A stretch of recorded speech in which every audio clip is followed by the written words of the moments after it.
राधे राधे। श्रीमद् भागवत गीता के 8वें अध्याय अक्षर ब्रह्म योग का 9वां श्लोक। कविम पुराण मनुशासितार मनोरण्याम समनुस्मरद्यम सर्वस्य धाता रमणी चिंत्य रूपम आदित्यवर्णम तमश परस्तातः। इसका भावार्थ यह है कि जो साधक उस सर्वज्ञ सनातन सब पर शासन करने वाले सूक्ष्म से भी अधिक सूक्ष्म सर्व के धारण करने वाले अचिंतन्य स्वरूप वाले और सूर्य के समान तेजस्वी अंधकार से परे स्थित परमात्मा का स्मरण करता है, वह उस परम पुरुष को प्राप्त हो जाता है। इस श्लोक में भगवान श्री कृष्ण परमात्मा के स्वरूप का सुंदर वर्णन करते हैं। वह बताते हैं कि जिसका मन परमेश्वर के वास्तविक स्वरूप का ध्यान करता है, वही उसे प्राप्त कर पाता है। किविम का अर्थ होता है सर्वज्ञ, ज्ञानी, सर्वदर्शी। भगवान यह वह है जो सब कुछ जानते हैं, भूत, भविष्य और वर्तमान, हर जीव की भावना और कर्म वे सबके हृदय में बैठे दृष्टा हैं। जैसे सूरज सबको प्रकाशित करता है, वैसे ही भगवान सबको देखते हैं, किसी से कुछ छिपा नहीं है। पुराणम इसका अर्थ होता है अनादि, सनातन। भगवान का कोई आरंभ या अंत नहीं है, वो समय से भी परे हैं। जब कुछ नहीं था तब भी वह थे। नित्यम शाश्वतम पुराणम पुरुष, वे सदा थे और सदा रहेंगे। अनुशासितारम इसका अर्थ होता है समस्त जगत के नियंता। सृष्टि के हर नियम का संचालन वही करते हैं। सूर्य का उगना, चंद्रमा का चलना, ऋतुओं का बदलना सब उन्हीं के आदेश से होता है। भगवान ही ब्रह्मांड के नियंता और संरक्षण हैं। अनोरण्यान इसका अर्थ होता है सूक्ष्म से भी सूक्ष्म। भगवान परमाणु से भी छोटे हैं और वे हमारे हृदय के भीतर भी हैं, इसलिए उन्हें हृदयस्थ परमात्मा कहा गया है। ईश्वर सर्वभूतानां हृदयेशे अर्जुन तिष्ठति। सर्वस्य धातारम इसका अर्थ है सबके पालनहार हैं। भगवान ही हर जीव को अन्न, जल, वायु और जीवन देते हैं। वे ही सभी कर्मों के धारक हैं। हम श्वास ले पा रहे हैं, ये भी उनकी कृपा ही है। अचिंत्य रूपम इसका अर्थ है जिसकी कल्पना नहीं की जा सकती। भगवान का स्वरूप मानव बुद्धि की सीमा से परे है। हम उन्हें केवल भक्ति और प्रेम से ही अनुभव कर सकते हैं, तर्क से नहीं।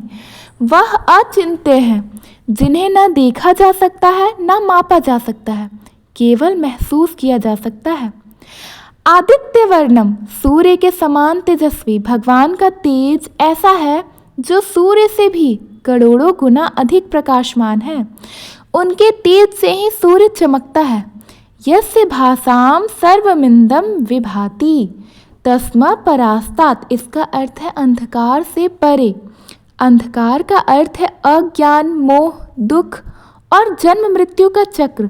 भगवान उस सब से परे हैं। जो उनका स्मरण करता है वह भी उसी ज्योति में विलीन हो जाता है। एक कथा, राजा जनक और ऋषि याज्ञवल्क्य की कथा। एक दिन राजा जनक ने पूछा, हे ऋषि, परमात्मा कहाँ रहते हैं? ऋषि मुस्कुराए और बोले, जहाँ सूर्य का प्रकाश नहीं पहुँचता, जहाँ शब्द समाप्त हो जाते हैं, जहाँ मन रुक जाता है, वही परमात्मा है। राजा ने तपस्या शुरू की। उन्होंने अपनी बुद्धि की नहीं, अपने हृदय से ध्यान लगाया। वह हर दिन सूर्यास्त के समय आंखें बंद कर अचिंत्य स्वरूप का स्मरण करते और एक दिन उन्हें भीतर से दिव्य प्रकाश दिखाई दिया। वो समझ गए कि परमात्मा बाहर नहीं, भीतर हैं। इस श्लोक का यही सार है कि जो साधक परमात्मा के दिव्य, सर्वज्ञ, सूक्ष्म, तेजस्वी और अचिंतनीय स्वरूप का निरंतर ध्यान करता है, वह मोक्ष को प्राप्त हो जाता है।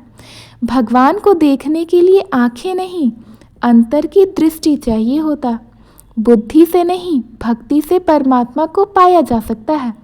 जब मन संसार से हटकर उस अचिंतनीय शक्ति में लग जाता है, तब जीवन का हर अंधकार मिट जाता है।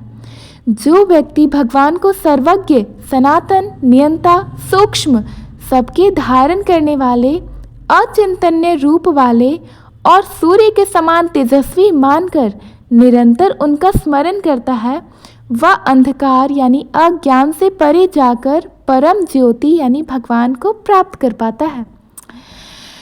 10वां श्लोक। प्रायन काले मनसाचलेन भक्त्या युक्तो योग बलेन चैव भ्रुवो मध्य प्राणमावेश्य सम्यक स तम परम पुरुष मैपति दिव्यम। इसका हिंदी अर्थ यह है कि जो साधक मृत्यु के समय अचल मन से अटूट भक्ति के साथ योग बल से युक्त होकर भौहों के मध्य आज्ञा चक्र यानी कि में प्राण को स्थिर करके उस परम दिव्य पुरुष यानी भगवान का ध्यान करता है, वही उसी परम पुरुष को प्राप्त कर पाता है। प्रयाण काले का अर्थ होता है मृत्यु के समय।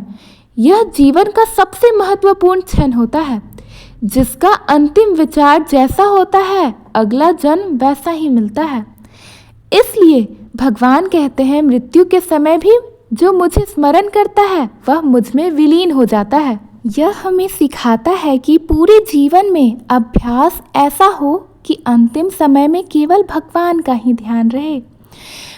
मनसा अचलेन, इसका अर्थ होता है अचल मन से। मृत्यु के समय मन बहुत भटकता है, पर जो साधक जीवन भर मन को स्थिर रखना सीखता है, वही उस समय भी मन को भगवान में स्थिर रख पाता है। अचल मन का अर्थ है न डगमगाने वाला विश्वास। भले ही मृत्यु सामने हो, लेकिन मन कहे मेरे प्रभु मेरे साथ हैं, मैं उसी में समा रहा हूँ। भक्ति युक्त, इसका अर्थ है भक्ति से युक्त। भक्ति का अर्थ केवल पूजा नहीं बल्कि पूर्ण समर्पण है। जब साधक पूरी निष्ठा से प्रेम से भगवान को अपना मान लेता है, तब उसकी आत्मा स्वतः दिव्यता से जुड़ जाती है। योग बलेन, इसका अर्थ है योग की शक्ति से। यहाँ योग का अर्थ एकाग्रता और आत्म संयम है। जो व्यक्ति जीवन भर योगाभ्यास करता है, वह अपने प्राण और मन को नियंत्रित कर पाता है। मृत्यु के समय वह प्राण को ऊपर की ओर भ्रूमध्य में ले जाता है और वहीं से आत्मा शरीर से निकलकर दिव्य लोक को जाती है। भ्रुवोमध्य, इसका अर्थ होता है भौहों के बीच। यह आज्ञा चक्र का स्थान है, जहां आत्मा के निकलने पर मोक्ष मार्ग खुलता है। जो साधक अपने प्राण को इस केंद्र पर लाकर भगवान का स्मरण करता है, वह परम पुरुष तक पहुंच जाता है। परमम पुरुषम, इसका अर्थ होता है परमेश्वर। यही वह अंतिम गंतव्य है। भगवान श्री कृष्ण स्वयं, वह न जन्म लेते हैं न मरते हैं, केवल शुद्ध चेतना है।